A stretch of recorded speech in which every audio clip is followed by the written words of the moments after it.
This episode of the Restoration Today podcast is brought to you by CoreLogic and NextGear Solutions' all-new event, Interconnect, coming to LA in January of 2023.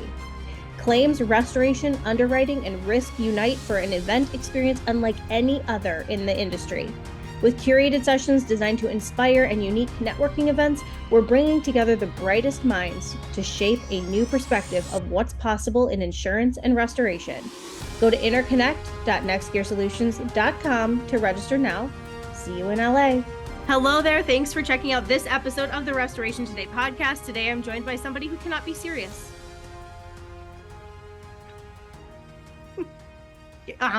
Exactly.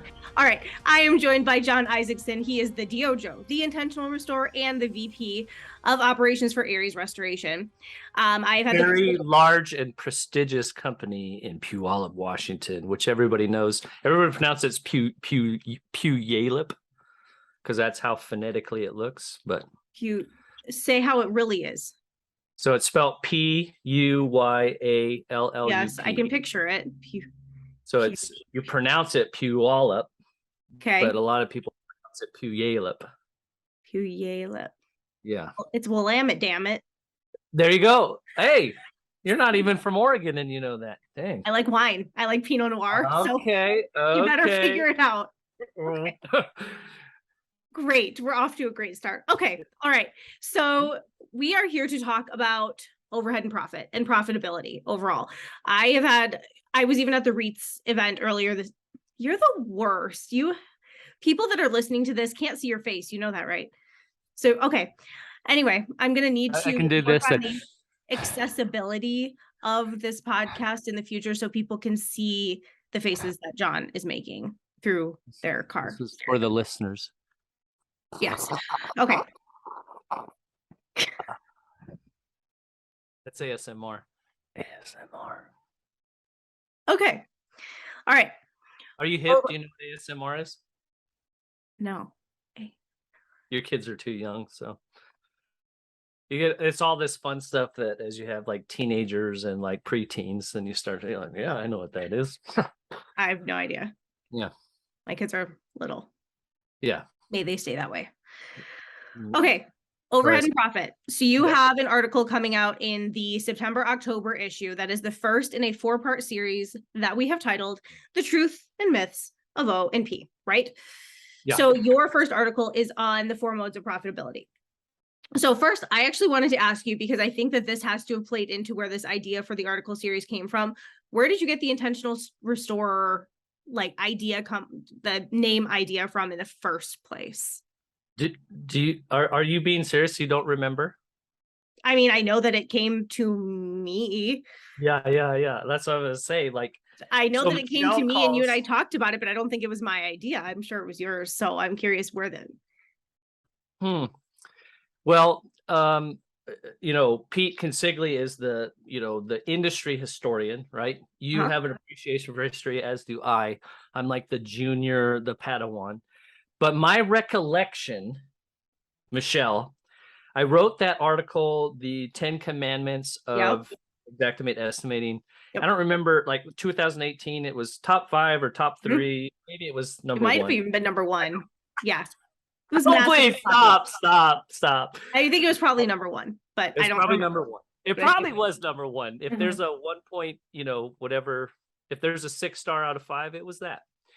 And so I think for me, it hit because I had written several mediocre articles for you that you were very gracious to publish. You're like, normally this kind of crap wouldn't be a good fit for our magazine, but we need to fill some space. Thank you, young man. And thank you. And so you published it. Do you remember the first article was about shared office space? Yes, I do remember, which was wild and out there. And I was like, okay, sure. This is fresh and different. Nobody's written about this. We'll go with it. Yeah. I think, we've globbed on with the podcast, annoying but helpful, but that was probably your first reaction, right? You're like, this is, subpar, but it's publishable.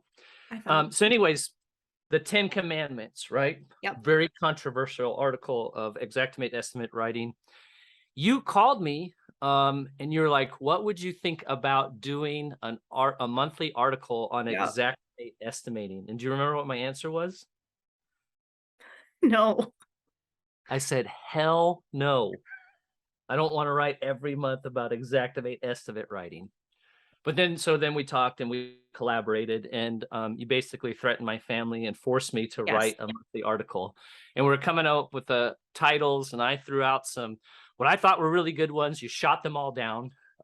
People talk all the time about mansplaining, but they don't talk about Womansplaining. Womansplaining. Yeah. And so Shellsplaining.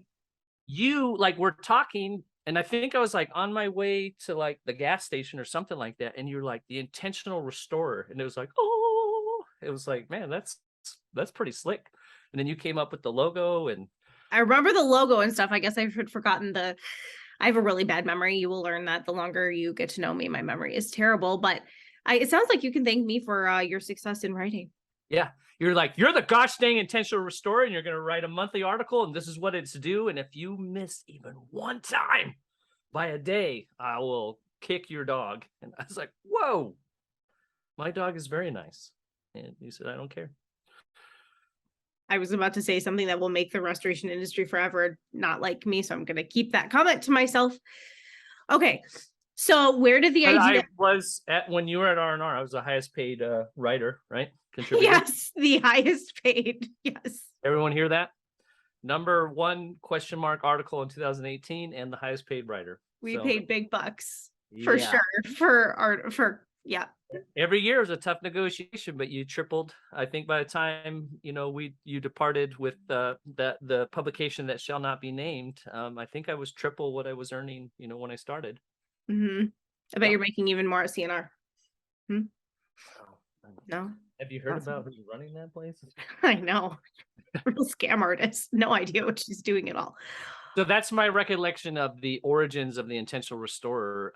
I say that, I think I've said that in the books, which obviously you haven't read, and I say that on the podcast too. So I could not tell you what was in a book I read last week, and all of my friends will vouch for me. I'm in a book club, and they'll be like, "Yeah, you remember we read that book?" And I'm like,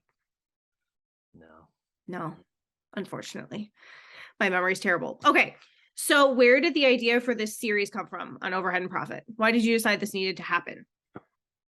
Overhead and profit. Well, I'm a distinguished volunteer, talking about just the different pots that we dip from.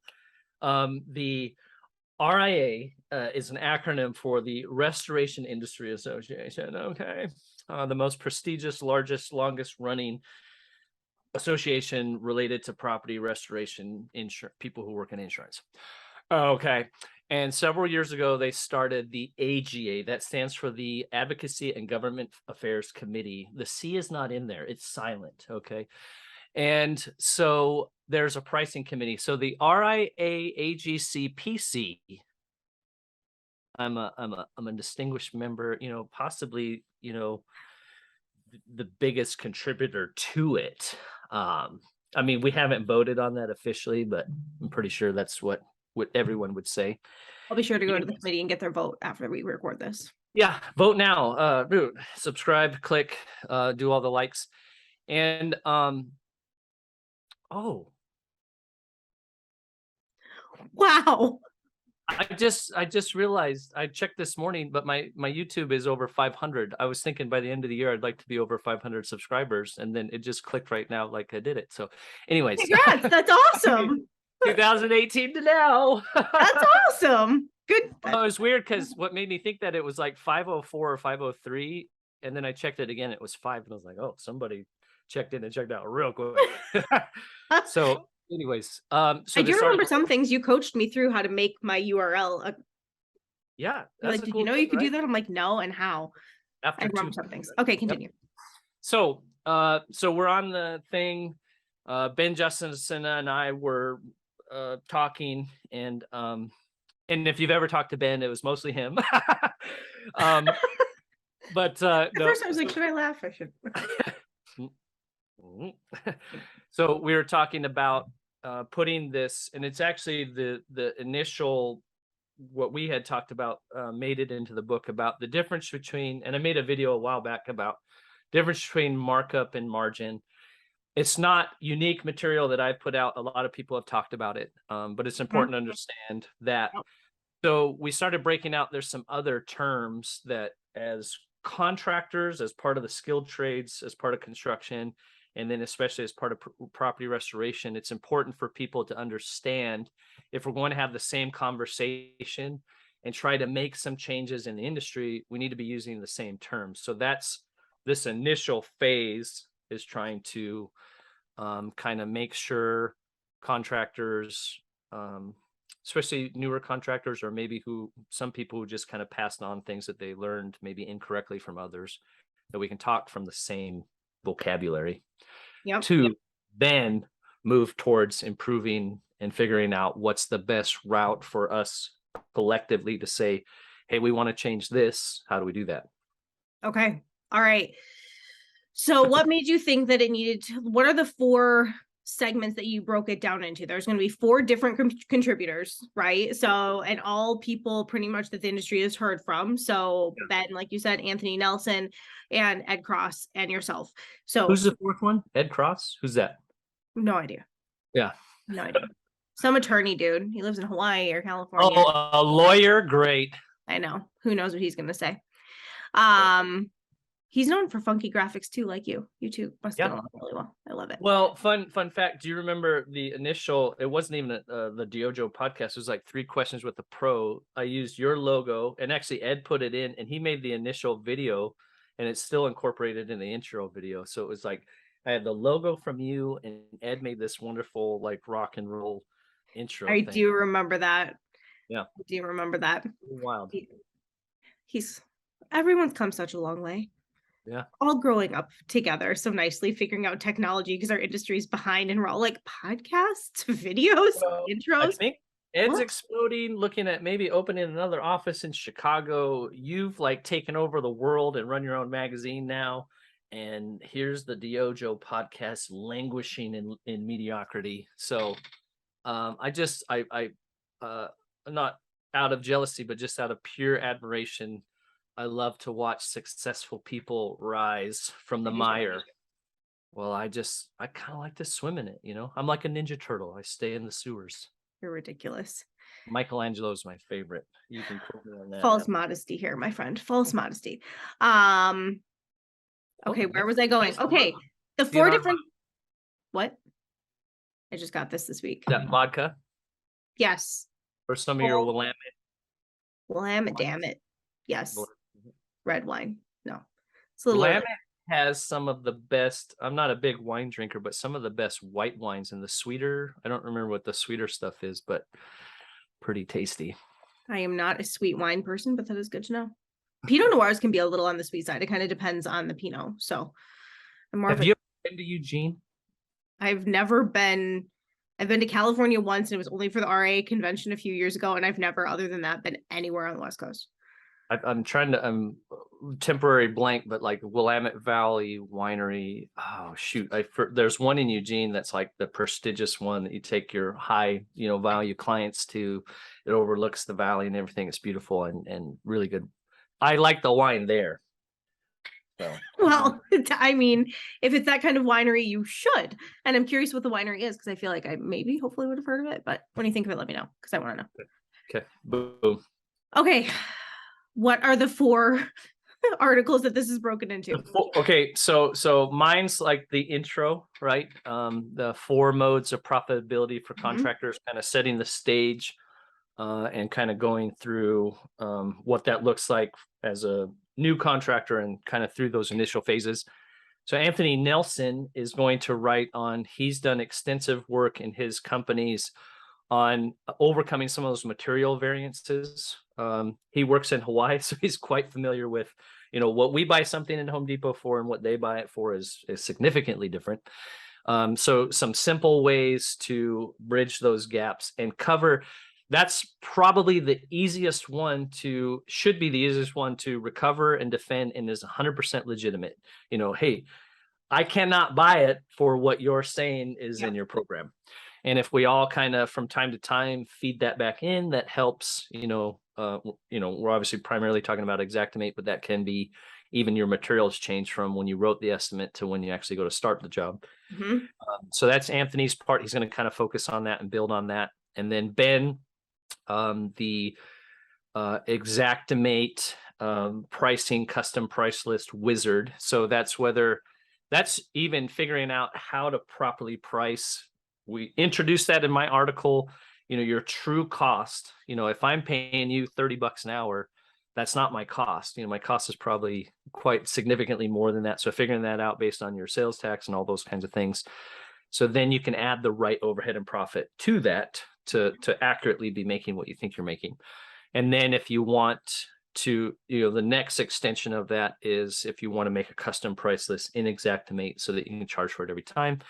But that even parlays into time and material or whatever other software you use. There's always inherent,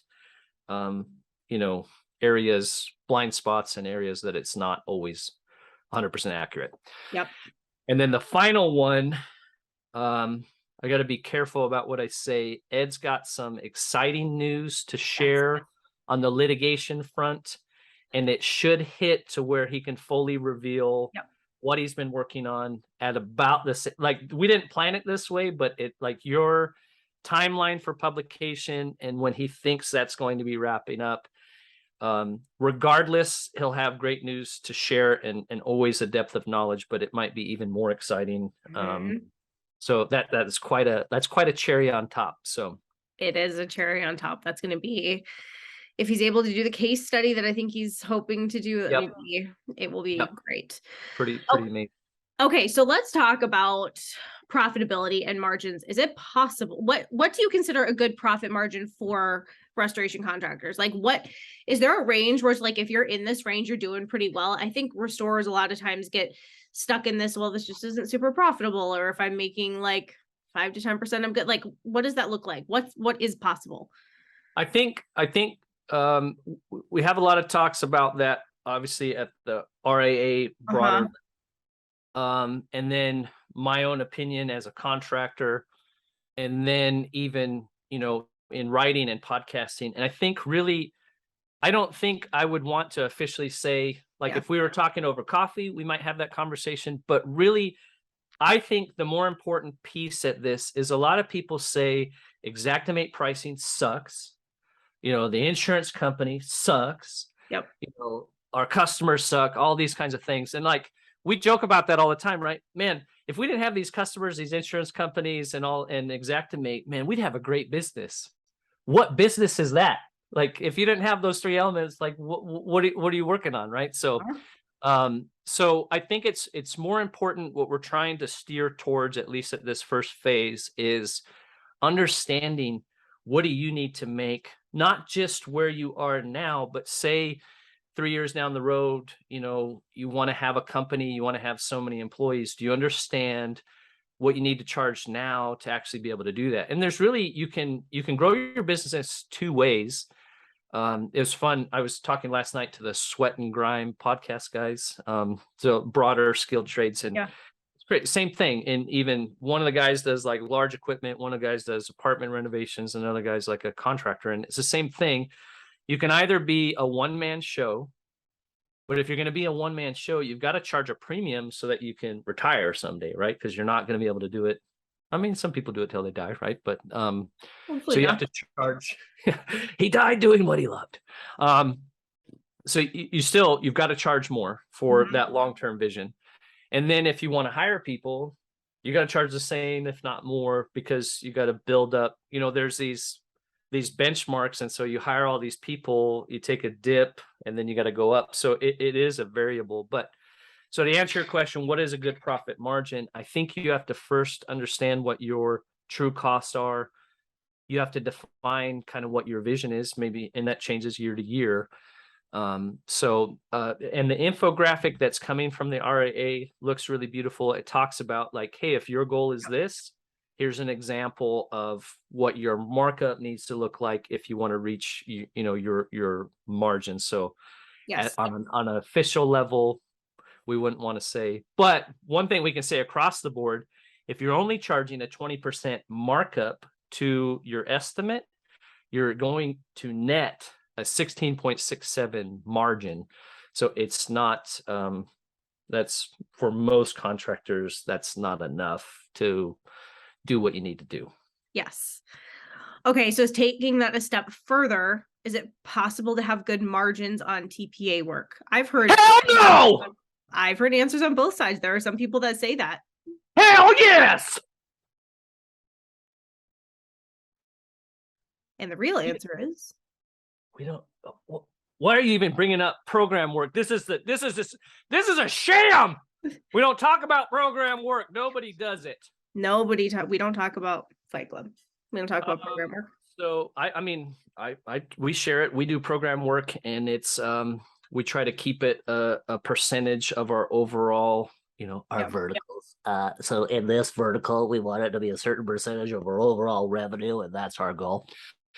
So it's I think it can be a part. I don't know. I mean, it's mixed, right? Like, I kind of think, I look at it this way. I used to always explain this to our teams and even to people, because I think there's some things coming down the pipeline with insurance in general. As a customer, if you bought Walmart insurance, you're going to get Walmart coverage, and we're going to give you a Walmart product, right?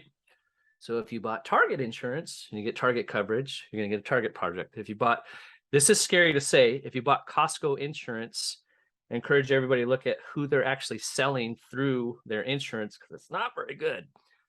Then you're going to get Costco coverage, and we're going to give you a Costco product. So I think there's a misalignment. Like, yeah, if you're a contractor and you're saying we're giving everybody Costco end product, but the customer bought Walmart insurance, and then you're blaming the insurance company, like, the customer bears some responsibility. You bought the gutterball insurance from the online thing and clicked off all the buttons for the writers. That's your fault, not my fault. It's not your insurance company's fault. It's your fault. You bought the cheap stuff.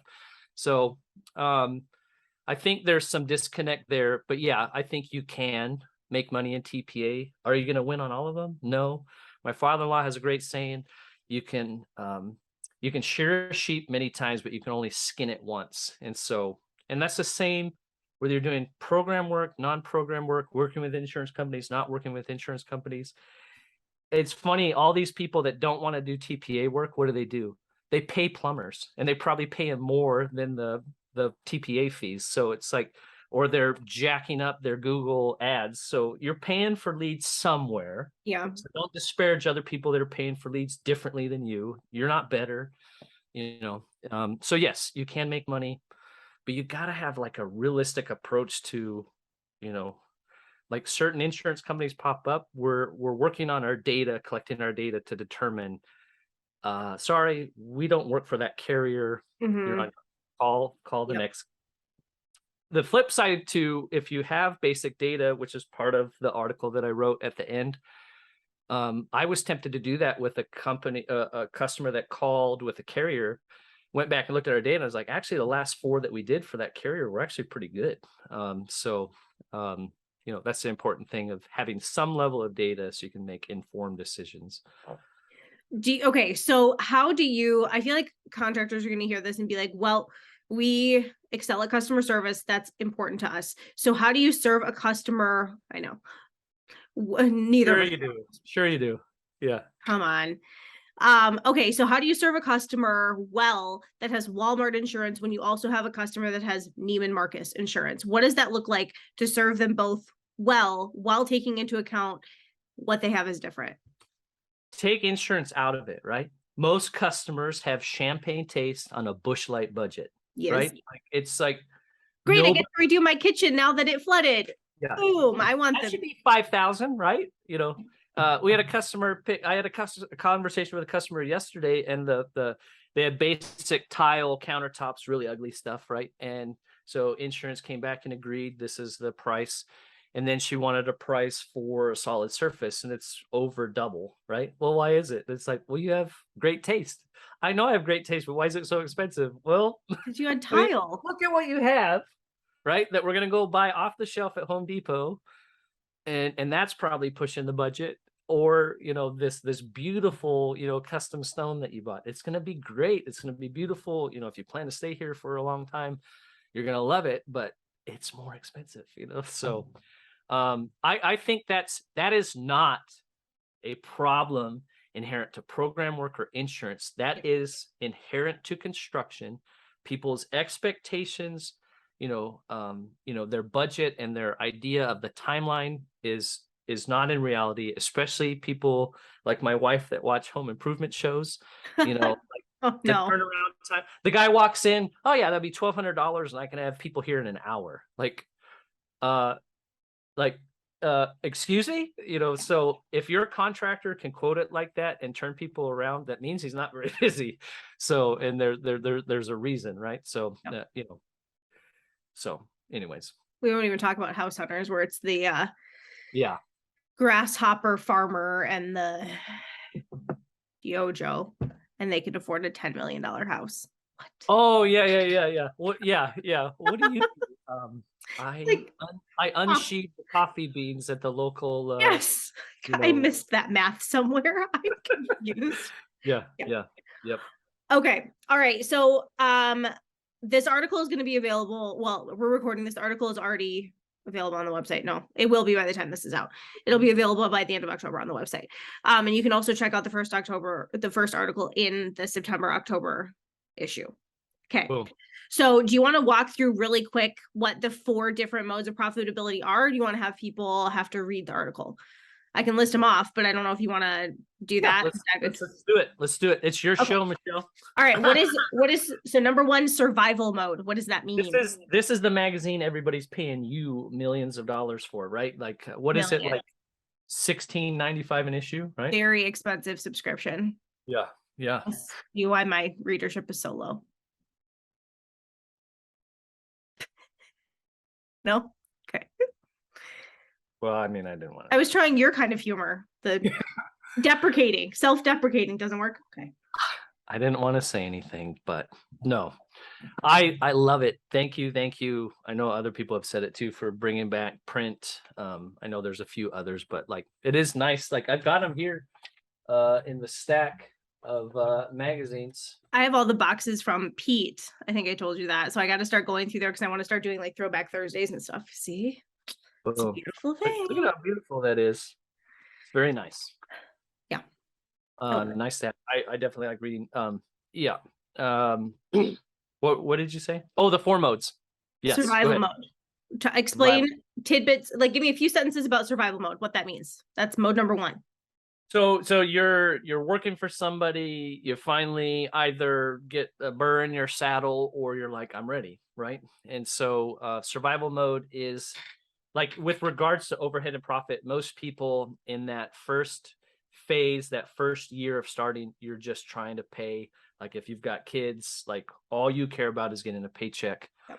Unfortunately, if you're not charging enough to cover even simple things like taxes, your insurance renewals, your business license and stuff like that, I think most people have this idea, if I was being paid $25 an hour, now I can pay myself $30 an hour, or even, a lot of people want to get to 100,000 a year, right? Even if you're able to do that, if you're not charging above that, there's going to be a real big reality check at the end of the year where you have taxes on all that stuff, because you're probably an LLC or a simple corporation, and it's not distinguished from each other. And not only do you have to pay taxes, but you have to pay self-employment taxes. So you pay both sides of the taxes on your income that normally your business, the business that hired you, was paying half of. So you realize, my business needs more than just paying me a paycheck. And it can be kind of an unfortunate, eye-opening experience. Yes. Okay. Mode number 2, scraping by mode. So I think scraping by, you learn that lesson. You now realize, most of the time you realize, okay, I need to charge overhead. I know so I need to eat, right? So that's my paycheck, but my company needs to eat, and that's overhead. We're not even getting into profit. I've got to charge something to feed this, treat it as a separate entity, try to grow it. understand, like, if you're trying to feed your family, there's nothing else that trumps that, right? Like, you don't give a care about overhead and profit. You need to somehow, and a lot of times that's just as the contractor saying, I'm worth it. This is a reality. I can't just pay myself. I have to pay for my vehicle. I have to pay for my shop, my tools, all those kinds of things, taxes. So scraping by, you're starting to realize, okay, I'm going to charge some overhead. Death and taxes. Death and taxes. All right. Mode number 3, fighting chance mode. I think fighting chance, you want to have a fighting chance. You're charging some level of overhead. You're getting that, it takes time to get that accurate. Yep. And then you're starting to charge. So overhead is what your company needs. Profit is, to fuel and fund your vision and to be able to grow. And so if you want to have a fighting chance, you need to be accounting for overhead accurately and profit in according to what you're trying to accomplish. Okay. All right. Last one, competing mode, number 4. Competing mode. I hope people catch this. We talk about it in the article.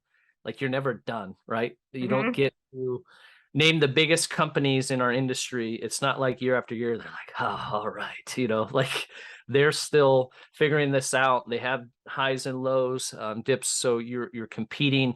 I think the thing that can help separate even a small company, even if that's a one-man show, is you're charging overhead and profit. You're charging overhead and profit, and starting to add some data. And I'm not talking about the big level CRM and those kinds of things, but just some basic internal data that helps you make better decisions year after year, quarter by quarter, month by month. So we talk about what some of those are. A lot of those we talk about on our podcast, but that's what can help you move from just having a fighting chance to, like, okay, I'm competing. I'm not out of the woods, but I've got a better shot year after year of trying to reach my goals. Okay, perfect. All right. I want to change gears. People know where to find the article and the series. It's going to continue on. So the last article won't be until the March-April issue, which will be the RIA show issue next spring. Okay. So, Okay. boom. Perfect fit. Love it. All right. So I want to talk about, really quick before we wrap it up, this upcoming podcast that you have, which probably will be out by the time I release this one, but that's why people can go back and watch it and listen to the case. You're diving into a case that's RJ Construction versus Arlington Independent School District.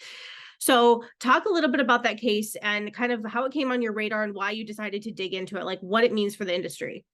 Yeah, I'm trying to remember. I think I've got a email track, Google, whatever, for like, for like keywords and construction lawsuits, I think, is one of them. Because I think a lot of times you can learn from those, or maybe it was an insurance lawsuit. So basically, this company RJ Construction, responds to Sam Houston High School during Winter Storm Uri.